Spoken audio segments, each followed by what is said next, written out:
عائشہ رضی اللہ تعالیٰ عنہ فرماتی ہیں کہ ہم حج کے ارادے سے نکلے۔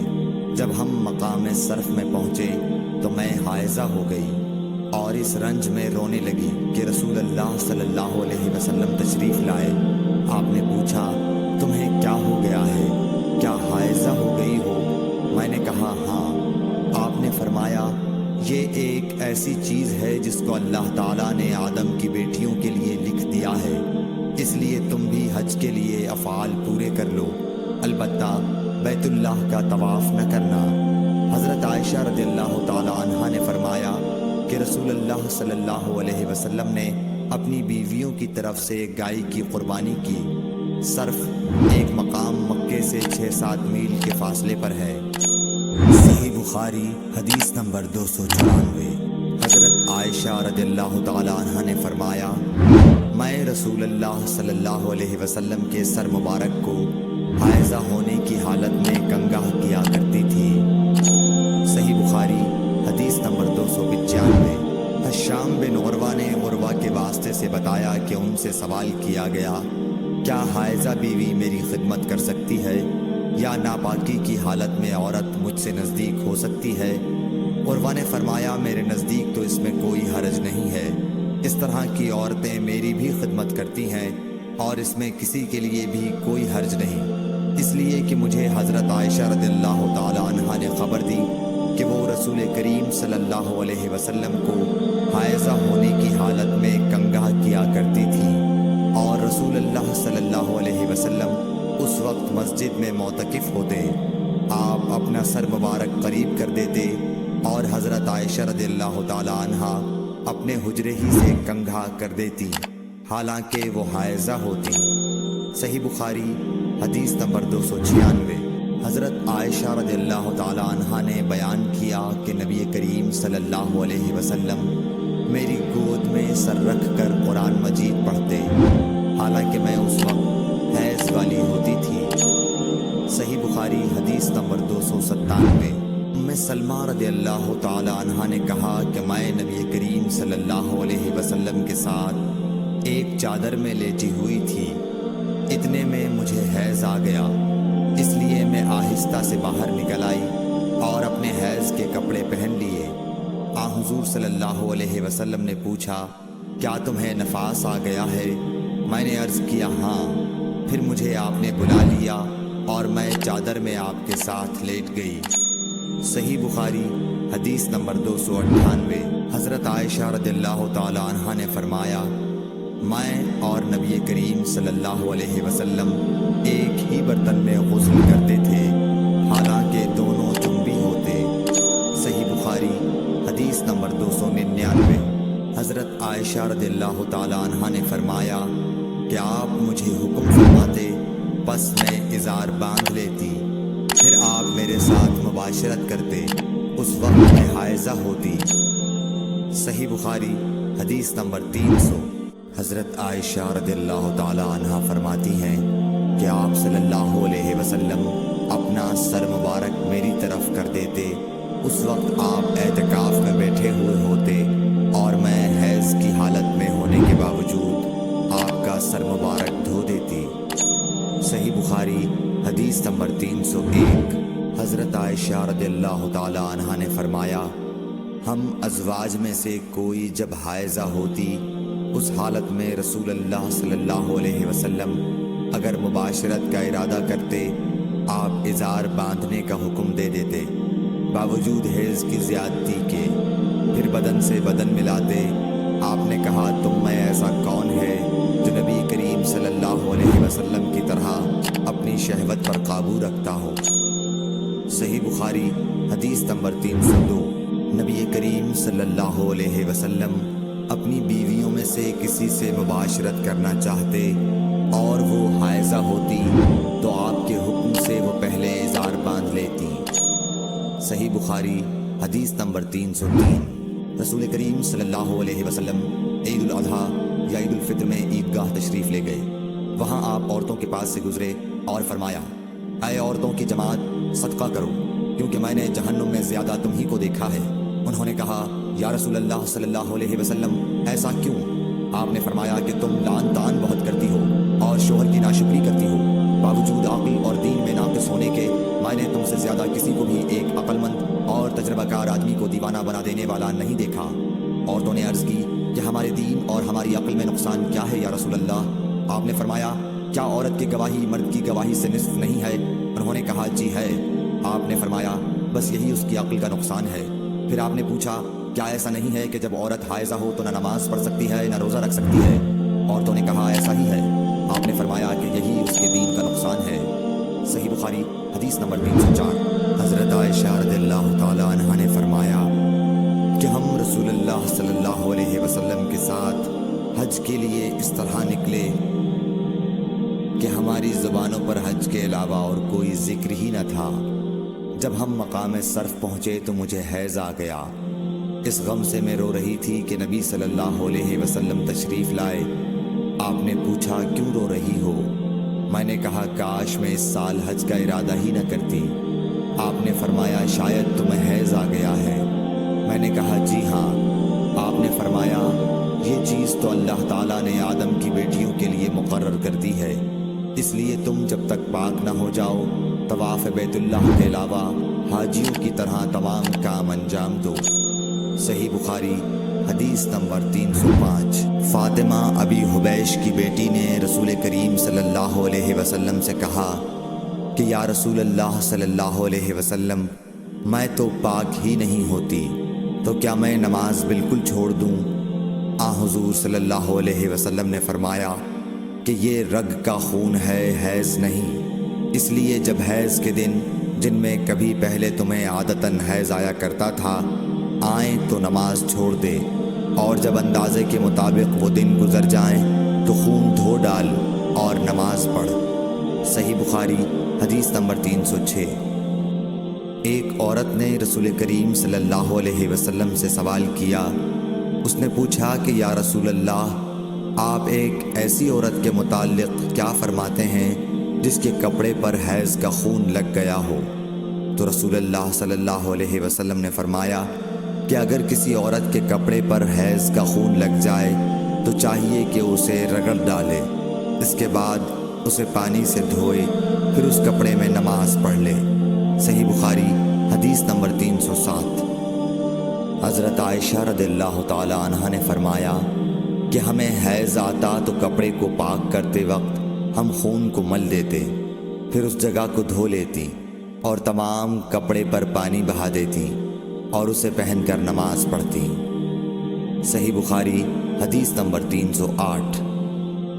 نبی کریم صلی اللہ علیہ وسلم کے ساتھ آپ کی بعض ازواج نے اعتکاف کیا، حالانکہ وہ مستحاضہ تھی اور انہیں خون آتا تھا، اس لیے خون کی وجہ سے تشت اکثر اپنے نیچے رکھ لیتی۔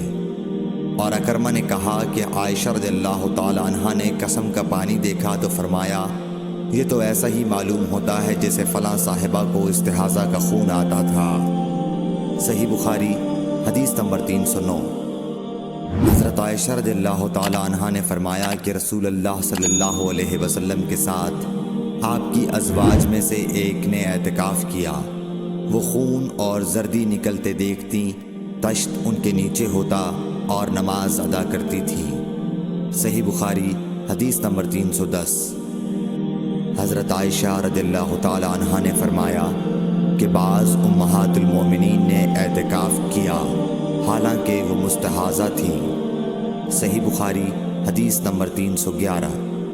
عبداللہ بن ابی نجیح نے مجاہد سے کہا کہ حضرت عائشہ رضی اللہ تعالی عنہا نے فرمایا کہ ہمارے پاس صرف ایک کپڑا ہوتا تھا جسے ہم حیض کے وقت پہنتی تھیں، جب اس میں خون لگ جاتا تو اس پر تھوک ڈال لیتی اور پھر اسے ناخنوں سے مسل دیتی۔ صحیح بخاری حدیث نمبر 312۔ ہم سے عبداللہ بن عبد الوہاب نے بیان کیا، انہوں نے کہا ہم سے حماد بن زیب نے، ایوب سختیانی سے، انہوں نے حفصہ سے، وہ ام عطیہ سے۔ آپ نے فرمایا کہ ہمیں کسی میت پر 3 دن سے زیادہ سوگ کرنے سے منع کیا جاتا تھا، لیکن شوہر کی موت پر 4 مہینے 10 دن کے سوگ کا حکم تھا۔ ان دنوں میں ہم نہ سرما لگاتی نہ خوشبو اور عصب یمن کی بنی ہوئی ایک چادر جو رنگین بھی ہوتی تھی کے علاوہ کوئی رنگین کپڑا ہم استعمال نہیں کرتی تھیں، اور ہمیں عدت کے دنوں میں حیض کے غسل کے بعد کست اظفار استعمال کرنے کی اجازت تھی، اور ہمیں جنازے کے پیچھے چلنے سے منع کیا جاتا تھا۔ اس حدیث کو حشام بن حسان نے حفصہ سے، انہوں نے ام عطیہ سے، انہوں نے نبی کریم صلی اللہ علیہ وسلم سے روایت کیا ہے۔ صحیح بخاری حدیث نمبر 313۔ حضرت عائشہ رضی اللہ تعالی عنہا نے فرمایا کہ ایک انصاری عورت نے رسول اللہ صلی اللہ علیہ وسلم سے پوچھا کہ میں حیض کا غسل کیسے کروں؟ آپ نے فرمایا کہ مشک میں بسا ہوا کپڑا لے کر اس سے پاکی حاصل کر۔ اس نے پوچھا اس سے کس طرح پاکی حاصل کروں؟ آپ نے فرمایا اس سے پاکی حاصل کر۔ اس نے دوبارہ پوچھا کہ کس طرح؟ آپ نے فرمایا سبحان اللہ، پاکی حاصل کر۔ پھر میں نے اسے اپنی طرف کھینچ لیا اور کہا کہ اسے خون لگی ہوئی جگہوں پر پھیر لیا کر۔ صحیح بخاری حدیث نمبر 314۔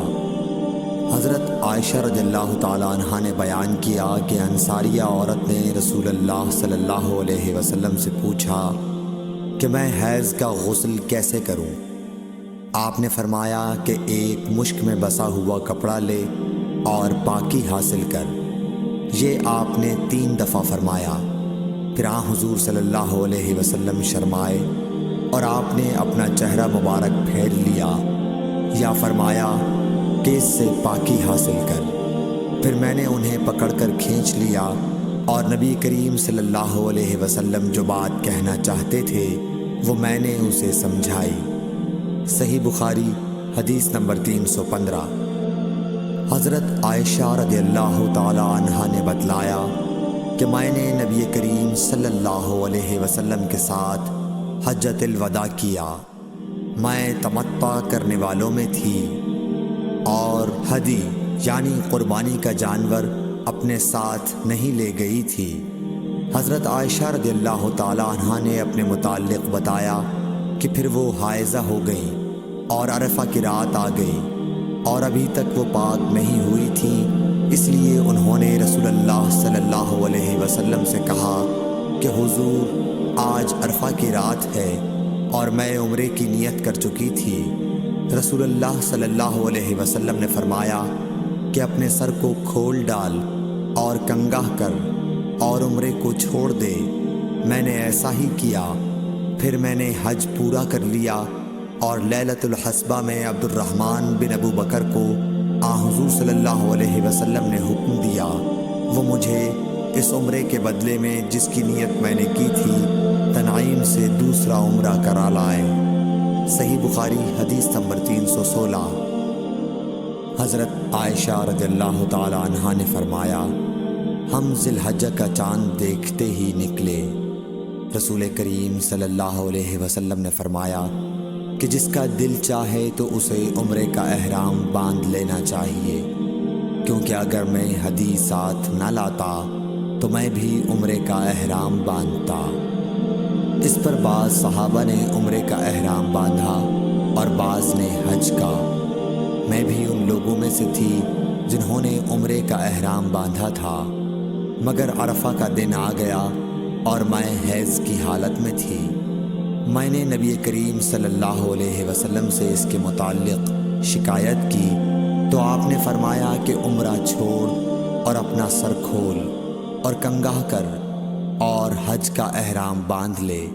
میں نے ایسا ہی کیا، یہاں تک کہ جب حسبہ کی رات آئی تو رسول اللہ صلی اللہ علیہ وسلم نے میرے ساتھ میرے بھائی عبد الرحمن بن ابی بکر کو بھیجا۔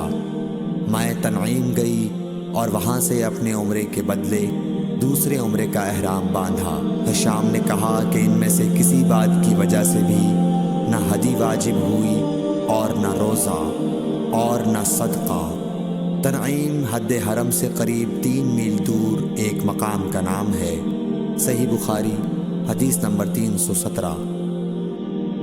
حضرت انس بن مالک رضی اللہ تعالیٰ عنہ سے روایت ہے، نبی کریم صلی اللہ علیہ وسلم نے فرمایا کہ رحم مادر میں اللہ تعالیٰ نے ایک فرشتہ مقرر کیا ہے، وہ کہتا ہے اے رب اب یہ نطفہ ہے، اے رب اب یہ علقہ ہو گیا ہے، اے رب اب یہ مضغہ ہو گیا ہے۔ پھر جب خدا چاہتا ہے کہ اس کی خلقت پوری کرے تو کہتا ہے کہ مذکر یا مؤنث، بدبخت یا نیک بخت، روزی کتنی مقدر ہے اور عمر کتنی۔ بس ماں کے پیٹ ہی میں یہ تمام باتیں فرشتہ لکھ دیتا ہے۔ صحیح بخاری حدیث نمبر 318۔ حضرت عائشہ رضی اللہ تعالی عنہ فرماتی ہیں کہ ہم نبی کریم صلی اللہ علیہ وسلم کے ساتھ حجۃ الوداع کے سفر میں نکلے۔ ہم میں سے بعض نے عمرے کا احرام باندھا اور بعض نے حج کا۔ پھر ہم مکہ آئے اور حضرت صلی اللہ علیہ وسلم نے فرمایا کہ جس نے عمرے کا احرام باندھا ہو اور ہدی ساتھ نہ لایا ہو تو وہ حلال ہو جائے، اور جس نے عمرے کا احرام باندھا ہو اور وہ ہدی بھی ساتھ لایا ہو تو وہ ہدی کی قربانی سے پہلے حلال نہ ہوگا، اور جس نے حج کا احرام باندھا ہو تو اسے حج پورا کرنا چاہیے۔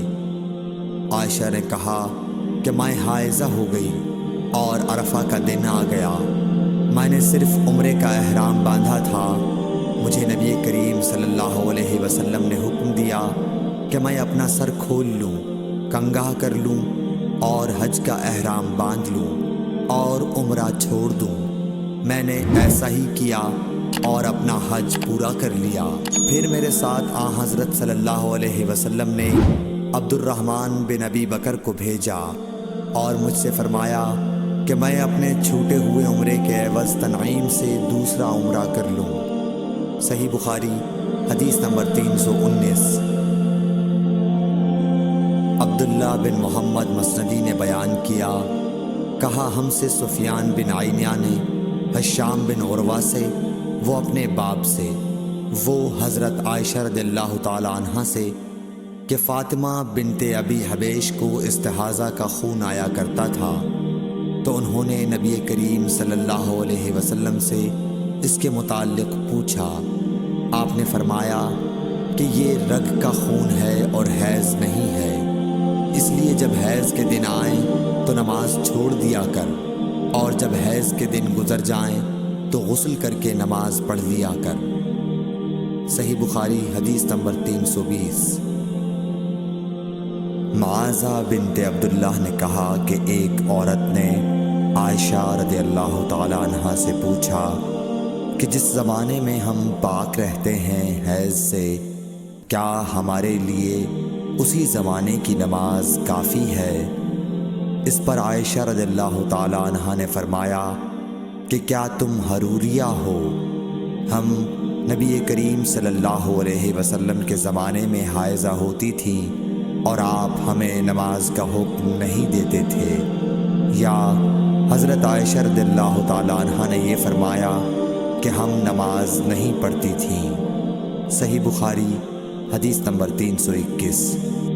زینب بنت ابی سلمہ سے روایت ہے، انہوں نے بیان کیا کہ ام سلمہ رضی اللہ عنہا نے فرمایا کہ میں نبی کریم صلی اللہ علیہ وسلم کے ساتھ چادر میں لیٹی ہوئی تھی کہ مجھے حیض آ گیا، اس لیے میں چپکے سے نکل آئی اور اپنے حیض کے کپڑے پہن لیے۔ رسول کریم صلی اللہ علیہ وسلم نے فرمایا، کیا تمہیں حیض آ گیا ہے؟ میں نے کہا جی ہاں۔ پھر مجھے آپ نے بلا لیا اور اپنے ساتھ چادر میں داخل کر لیا۔ زینب نے کہا کہ مجھ سے ام سلمہ نے بیان کیا کہ نبی کریم صلی اللہ علیہ وسلم روزے سے ہوتے اور اسی حالت میں ان کا بوسہ لیتے، اور میں نے اور نبی کریم صلی اللہ علیہ وسلم نے ایک ہی برتن میں جنابت کا غسل کیا۔ صحیح بخاری حدیث نمبر 322۔ زینب بنت ابی سلمہ سے روایت ہے کہ ام سلمہ نے بتلایا کہ میں نبی کریم صلی اللہ علیہ وسلم کے ساتھ ایک چادر میں لیٹی ہوئی تھی کہ مجھے حیض آ گیا۔ میں چپکے سے چلی گئی اور حیض کے کپڑے بدل لیے۔ آپ نے پوچھا کیا تجھ کو حیض آ گیا ہے؟ میں نے کہا جی ہاں۔ پھر مجھے آپ نے بلا لیا اور میں آپ کے ساتھ چادر میں لیٹ گئی۔ صحیح بخاری حدیث نمبر 323۔ حفصہ بنت سیرین نے فرمایا کہ ہم اپنی کنواری جوان بچیوں کو عیدگاہ جانے سے روکتی تھیں۔ پھر ایک عورت آئی اور بنی خلف کے محل میں اتری اور انہوں نے اپنی بہن ام عطیہ کے حوالے سے بیان کیا، جن کے شوہر نبی اکرم صلی اللہ علیہ وسلم کے ساتھ 12 لڑائیوں میں شریک ہوئے تھے، اور خود ان کی اپنی بہن اپنے شوہر کے ساتھ 6 جنگوں میں گئی تھیں۔ انہوں نے بیان کیا کہ ہم زخمیوں کی مرہم پٹی کیا کرتی تھیں اور مریضوں کی خبرگیری بھی کرتی تھیں۔ میری بہن نے ایک مرتبہ نبی اکرم صلی اللہ علیہ وسلم سے پوچھا کہ اگر ہم میں سے کسی کے پاس چادر نہ ہو تو کیا اس کے لیے اس میں کوئی حرج ہے کہ وہ نماز عید کے لیے باہر نہ نکلے؟ آپ نے فرمایا اس کی ساتھی عورت کو چاہیے کہ اپنی چادر کا کچھ حصہ اسے بھی اوڑھا دے، پھر وہ خیر کے مواقع پر اور مسلمانوں کی دعاؤں میں شریک ہوں، یعنی عیدگاہ جائیں۔ پھر جب ام عطیہ آئیں تو میں نے ان سے بھی یہی سوال کیا۔ انہوں نے فرمایا میرا باپ آپ پر فدا ہو، ہاں آپ نے یہ فرمایا تھا۔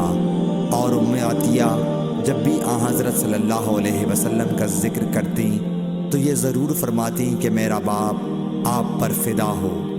انہوں نے کہا میں نے آپ کو یہ کہتے ہوئے سنا کہ جوان لڑکیاں، پردے والیاں اور حائضہ عورتیں بھی باہر نکلیں اور مواقع خیر میں اور مسلمانوں کی دعاؤں میں شریک ہوں، اور حائضہ عورت جائے نماز سے دور رہے۔ حفصہ کہتی ہیں میں نے پوچھا کیا حائضہ بھی؟ انہوں نے فرمایا کیا وہ عرفات میں فلاں فلاں جگہ نہیں جاتی؟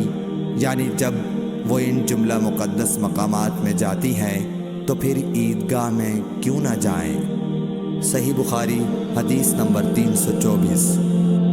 حشام بن عروہ نے کہا کہ مجھے میرے والد نے حضرت عائشہ رضی اللہ تعالیٰ عنہا کے واسطے سے خبر دی کہ فاطمہ بنت ابی حبیش رضی اللہ عنہا نے نبی صلی اللہ علیہ وسلم سے پوچھا کہ مجھے استحاضہ کا خون آتا ہے اور میں پاک نہیں ہو پاتی، تو کیا میں نماز چھوڑ دیا کروں؟ آپ صلی اللہ علیہ وسلم نے فرمایا نہیں، یہ تو ایک رگ کا خون ہے، ہاں اتنے دنوں میں نماز ضرور چھوڑ دیا کرو کہ جن میں اس بیماری سے پہلے تمہیں حیض آیا کرتا تھا، پھر غسل کر کے نماز پڑھا کر۔ صحیح بخاری حدیث نمبر 325۔ محمد بن سیرین نے بیان کیا وہ ام عطیہ سے آپ نے فرمایا کہ ہم زرد اور مٹیالے رنگ کو کوئی اہمیت نہیں دیتی تھیں۔ صحیح بخاری حدیث نمبر 326۔ حضرت عائشہ رضی اللہ تعالی عنہا سے جو حضرت صلی اللہ علیہ وسلم کی بیوی ہیں، روایت ہے کہ ام حبیبہ 7 سال تک مستحاضہ رہیں۔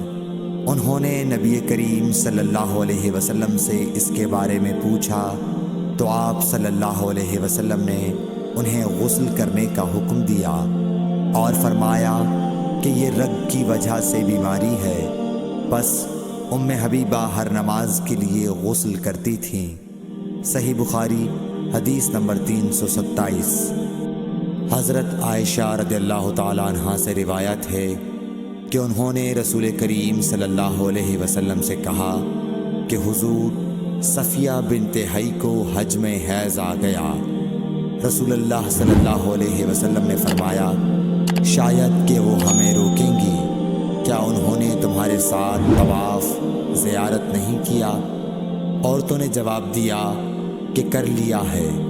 آپ نے اس پر فرمایا کہ پھر نکلو۔ صحیح بخاری حدیث نمبر 328۔ عبداللہ بن عباس رضی اللہ تعالیٰ عنہ سے روایت ہے آپ نے فرمایا کہ حائضہ کے لیے جبکہ اس نے طواف افاضہ کر لیا ہو، رخصت ہے کہ وہ گھر جائے اور طواف وداع کے لیے نہ رکی رہے۔ صحیح بخاری حدیث نمبر 329۔ ابن عمر رضی اللہ تعالیٰ عنہ ابتدا میں اس مسئلے میں کہتے تھے کہ اسے بغیر طواف وداع کے جانا نہیں چاہیے، پھر میں نے انہیں کہتے ہوئے سنا کہ چلی جائے، کیونکہ رسول اللہ صلی اللہ علیہ وسلم نے ان کو اس کی رخصت دی ہے۔ صحیح بخاری حدیث نمبر 330۔ حضرت عائشہ رضی اللہ تعالیٰ عنہا فرماتی ہیں کہ نبی کریم صلی اللہ علیہ وسلم نے فرمایا کہ جب حیض کا زمانہ آئے تو نماز چھوڑ دے، اور جب یہ زمانہ گزر جائے تو خون کو دھو اور نماز پڑھ۔ صحیح بخاری حدیث نمبر 331۔ سمرہ بنت جندب سے روایت ہے کہ ایک عورت ام کعب زچگی میں مر گئی تو حضور صلی اللہ علیہ وسلم نے ان کی نماز جنازہ پڑھی۔ اس وقت آپ ان کے جسم کے وسط میں کھڑے ہوئے۔ صحیح بخاری حدیث نمبر 332۔ عبداللہ بن شداد نے کہا کہ میں نے اپنی خالہ میمونہ رضی اللہ تعالیٰ عنہا سے، جو نبی کریم صلی اللہ علیہ وسلم کی زوجہ مطہرہ تھی، سنا کہ میں حائضہ ہوتی تو نماز نہیں پڑھتی تھی، اور یہ کہ آپ رسول اللہ صلی اللہ علیہ وسلم کے گھر میں نماز پڑھنے کی جگہ کے قریب لیٹی ہوتی تھی، اور یہ کہ آپ رسول اللہ صلی اللہ علیہ وسلم کے گھر میں نماز پڑھنے کی جگہ کے قریب لیٹی ہوتی تھیں۔ آپ نماز اپنی چٹائی پر پڑھتے، جب آپ سجدہ کرتے تو آپ کے کپڑے کا کوئی حصہ مجھ سے لگ جاتا تھا۔